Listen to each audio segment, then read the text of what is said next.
Firstly, I couldn't do the morning show. Couldn't do any much shows yesterday either, guys. Wasn't feeling so good under the weather. But I have to come out and say some of my opinions because I feel like agendas must agend. Right now, it's been difficult. And as a United fan, I know a lot of people are furious, upset by the performances of Manchester United. And yes, while I agree, you are rightfully upset, with the performances because it's by no means at the level of a Manchester United performance based on standards, based on our history, based on who we were, based on what we built over the years of this club, But at this current moment, guys, are we moving mad? Are we just being too prideful? Is it that we're not taking into account that, this has been a shit show from before even Eric Ten Hag got here? And I'm not saying Eric Ten Hag is that manager to take us into the future, but I'm saying, are we in any shape or form to bring in a new manager to deal with the rubbish that we already have going on? I mean, we still have players from Van Gaal era, from Jose Mourinho's era, from Ole Gunnar Solskjaer's era. Maybe we should consider the focus on getting rid of those players, getting them out of the club, and getting a fresh crop of players before we bring in a new manager to deal with the nonsense that other managers have been dealing with over and over and over for the last few years. And guys, remember, even if I'm Ten Hag in, I'm not by any means saying that he is the right guy to take us into the future. I'm just saying that, bruh, could we even anticipate the fall off, what it could be if we do get rid of him and bring in another manager to deal with not only the players who were here since Oli, since Jose, since Van Gaal, but the players who came in under Ten Hag? And yeah, even though he might be an expansive style player, he might even be that coach that has all these plans of pressing and all those things. But what if he doesn't like most of these players? What happens then? These are the questions I like to ask fans. And I can't do this show without you guys. And I can't even do it if you guys don't give me your opinions. Because at the end of the day, everyone's opinions matter. And might as well, even if we disagree and we have different opinions, we all want Manchester United to win. So the funny bit is where's the disarray? Where's the meltdown? We won 4-2 against Newport County. Okay, people could say we struggled. I wouldn't say we struggled when we won by 2 clear goals. Maybe we didn't have great moments in the game, but has Manchester United performed amazingly? It's been a rough go trying to implement this new system, getting players to learn their roles and know especially what is expected of them. And until they learn the basics of the system and get it down, how can they really express themselves to be the players they are? And while we are doing all of this, we are backing players who have not pulled up any trees over a manager. And for what reason? Oh, because we know better. But we're not the coach. We're just fans.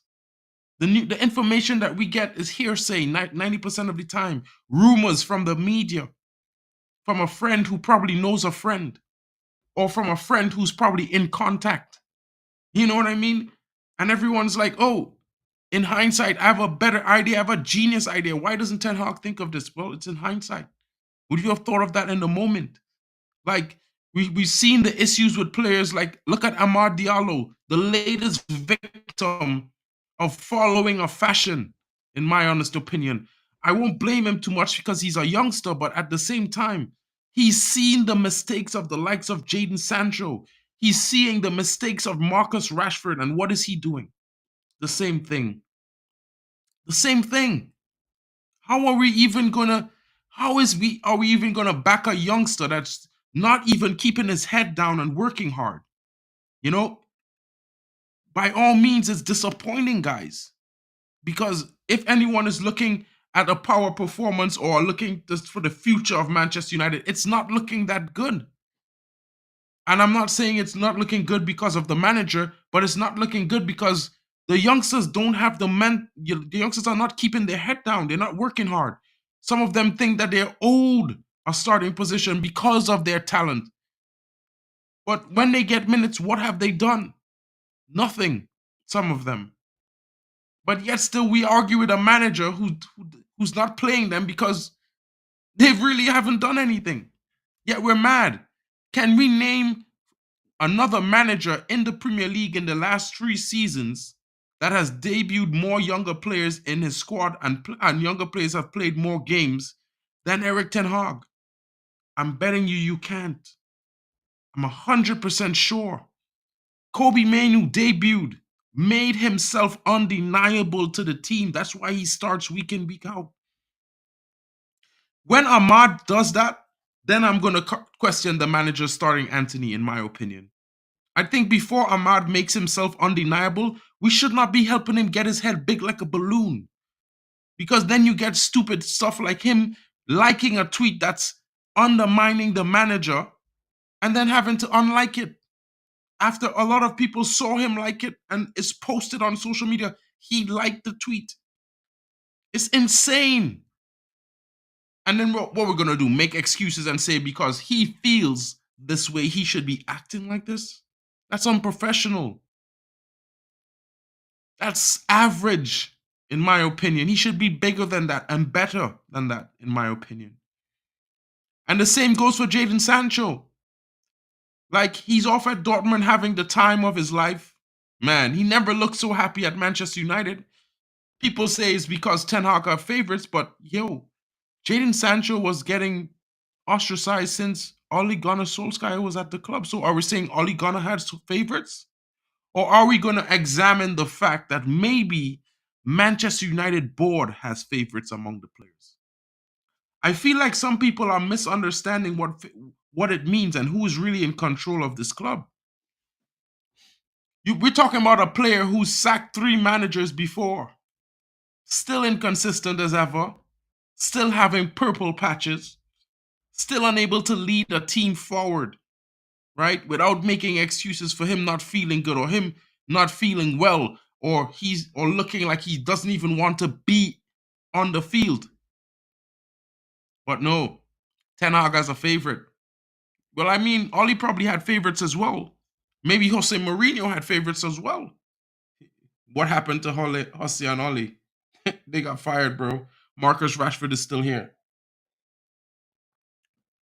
So when I argue with people over who Jadon Sancho was referring to, I'm clearly sure it's not the manager. Because we're talking about a manager who defended Jadon Sancho, gave him 3 months off, right, to go get himself right, hired a team to work with him, and defended him to the media every single chance because he had no choice. And he defended him. He never once outed Jadon Sancho. And the one sentence he says, well, he did not train well. The whole world is having a meltdown. Oh, Jadon Sancho was attacked. He was being scapegoated.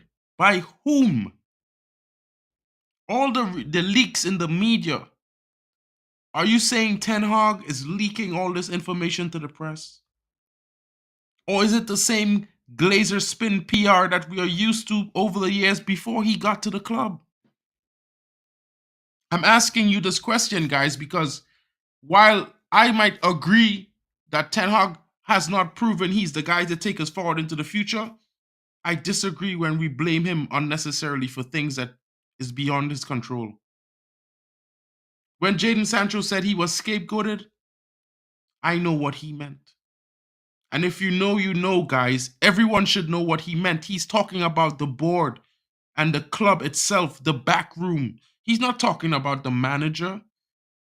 I'm pretty sure everyone here is a Manchester United fan for over a decade, have been watching this club and observing games and players. And we all know who has power in that dressing room. And that power was before Ten Hag. Because let's be real, the manager and the club, we bought Jadon Sancho £77 million.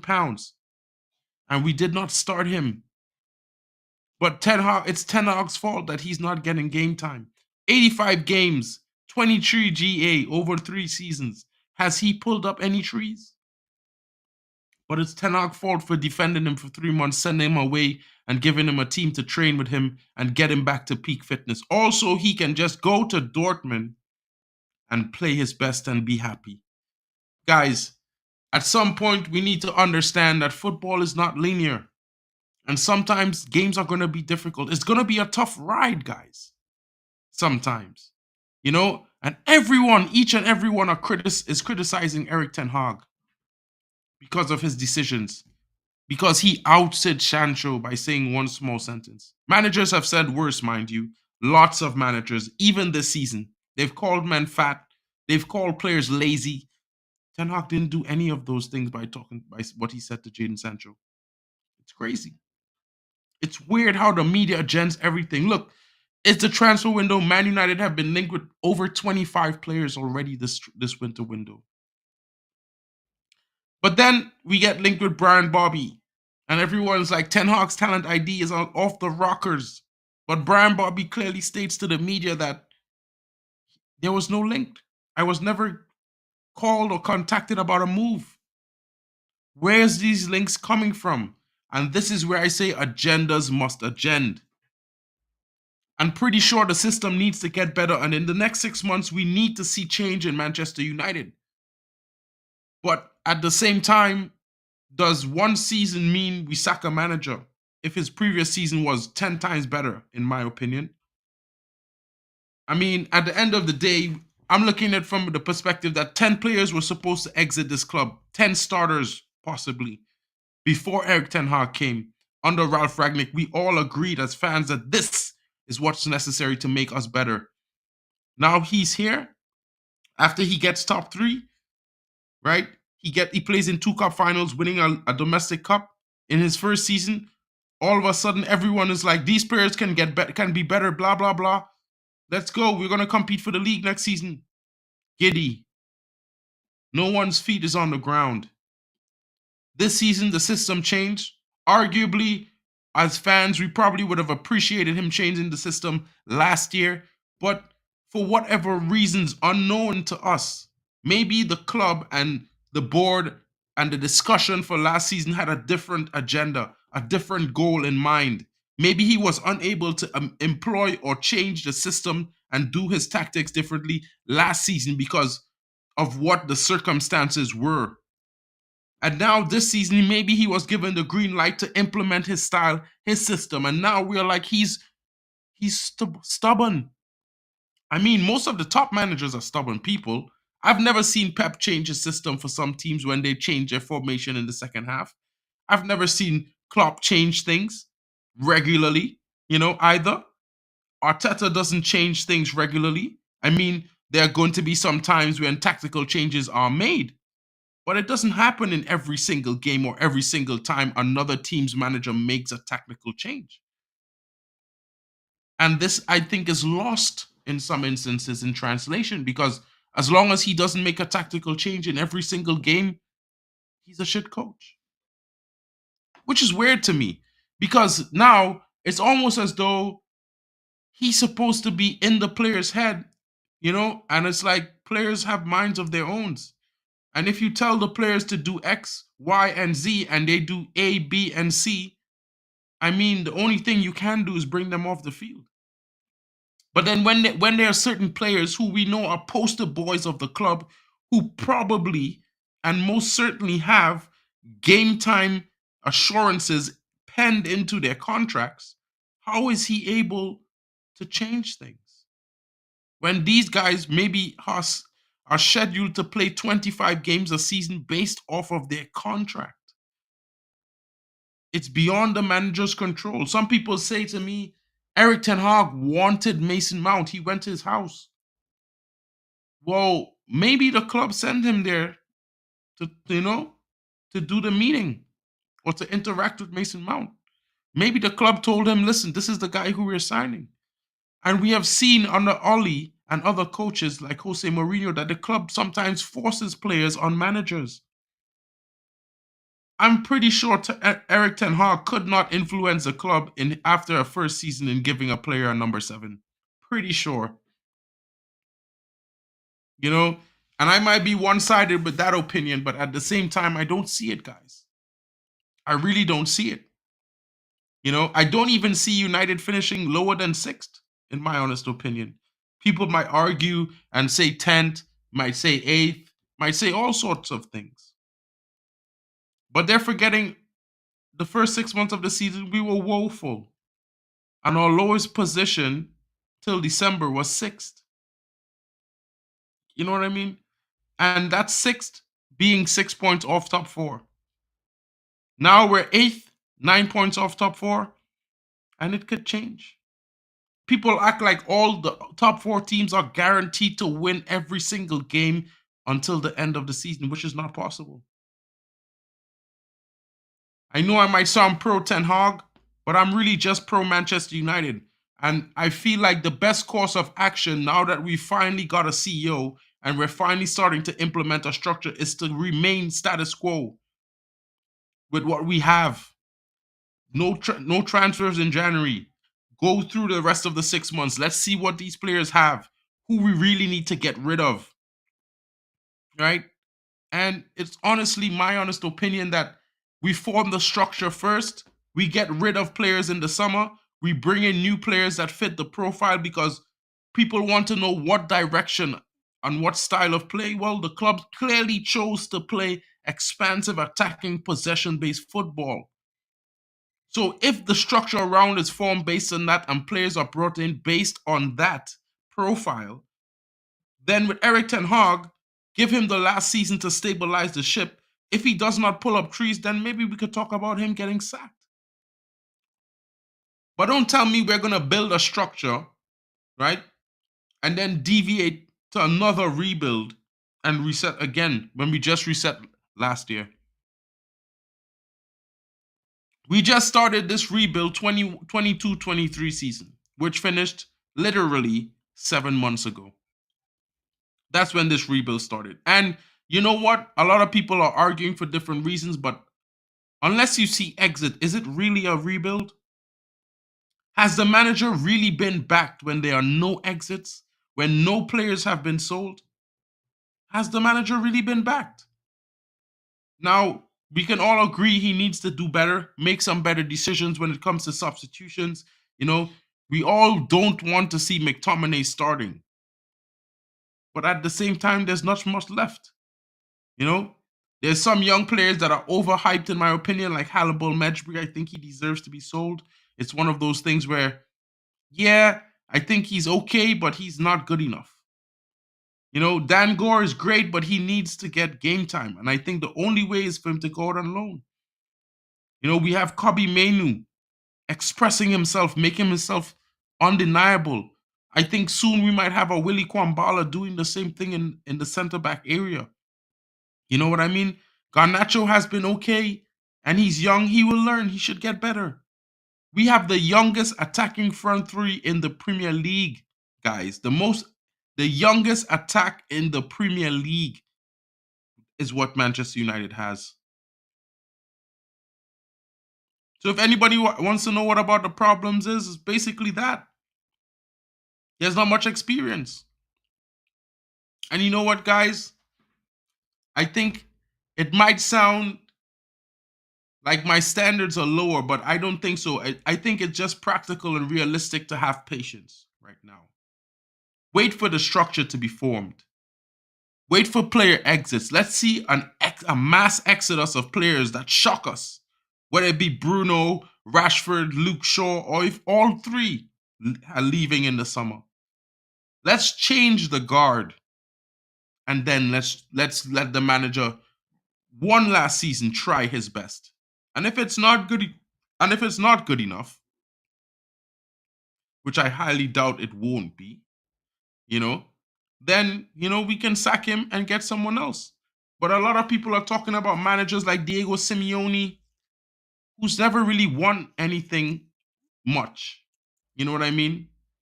And in the sense that he's come to Atletico Madrid, it took him 7 years before he was even able to finish top 4. 7.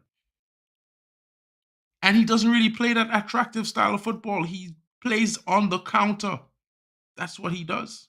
Even though he plays out from the back, he plays on the counter. A bullish type of football that I don't think anyone's going to enjoy at Manchester United, to be honest.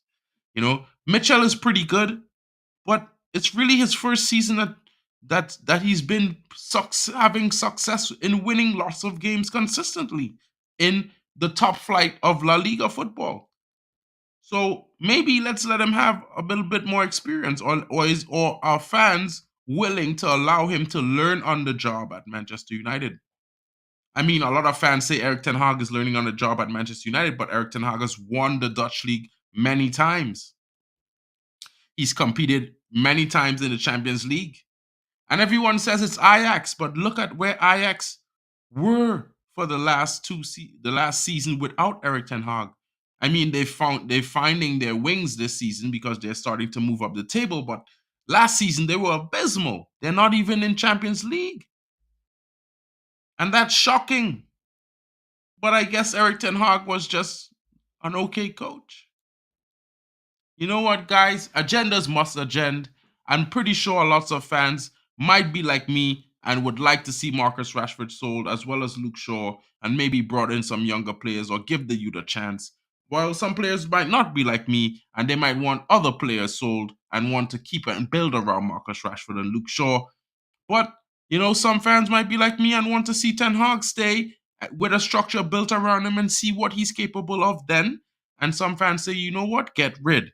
Right now, build the structure, bring in a new manager. And while both points can have some merit to them both, you know, at the end of the day, like I say, agendas must agend. Guys, it's been your boy MarkN MUFCFAN, and I'm just, you know, this was just a few minutes me discussing, the different takes and the different agendas right now. Is it impatience of the fan base, or is it too much pride? Maybe the fan base needs a humbling. But at the same time, you know, we are Man United. We shouldn't be in a situation like this. But with the bad running of the club over the last decade, it's hard not to see why we are in this position right now and why all the blame is falling on a manager who doesn't even have the help of people around him in the right, most powerful positions that actually want to win like he does. And he has a squad that has a lot of players in it that probably don't even care about winning as well. But then he's going to get all the blame because he's the manager. Life is hard sometimes, but it's certainly a real one. Guys, enjoy the rest of your day. Hope you are well. And don't forget to leave a comment, leave your criticisms, and don't forget to like, smash those likes, and subscribe. It's been your boy, MarkN MUFCFAN, and this has been the Daily Update, Man United News, guys. Oh.